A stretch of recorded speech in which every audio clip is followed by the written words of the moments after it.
Krafton's CEO says it acquired Tango for its creativity, even if Hi-Fi Rush 2 won't make money. We want to have more teams that are under our umbrella. They're after all of us. You're probably wondering how I ended up here.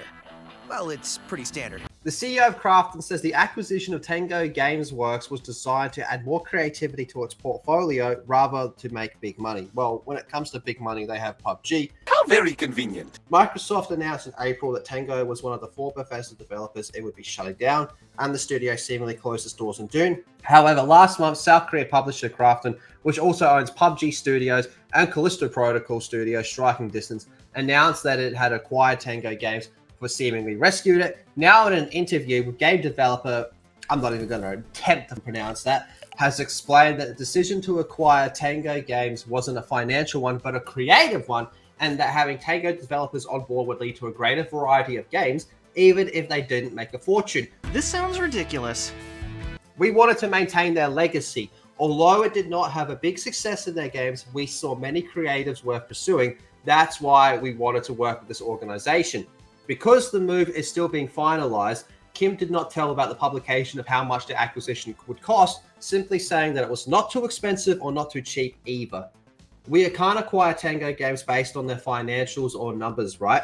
We don't think Hi-Fi Rush 2 is going to make us money, to be frank, but it's part of our attempt to have to keep developing games in the spirit of challenge taking. Tango Gameworks are creative. We want to try something new and we want to do more of that. Making video games is really a hit or miss industry, well, especially today, and that is a risk taking, but having more project lineups actually way to mitigate risk because one might work out. Well, I think, yeah, this is cool, but I also think this is very easy to say when you own PUBG. Maybe, but I have a feeling we're just getting started.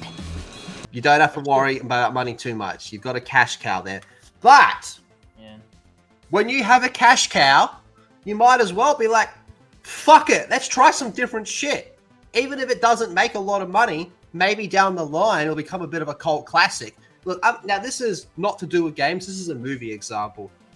There was a movie that was remade in the 80s, based off an old school 1930s movie. It starred Al Pacino. It's called Scarface. It was a remake of a 1930s movie. Say hello to my little friend. It was a gigantic fucking flop. What are you, nuts? Now try to find someone that doesn't own a copy of it. That's how this shit can play out in the long run. I also love Carlito's Way. Man, that's a deep cut. The OGs remember that. You got a beautiful future. Here's the thing with Krafton though, which is interesting. They've been spending a lot of money recently. Obviously, Tango was the first thing, but then we talked about it a while ago. They spent money on that TikTok competitor that's only putting on like Korean dramas on it, but in bite size. Basically, what Moz did to watch Godzilla, but for Korean dramas, which I don't think will make very much money. To be honest, I think they spent way too much money. They should have just saved their money, invested it in other gaming ventures, or tried to invest it in...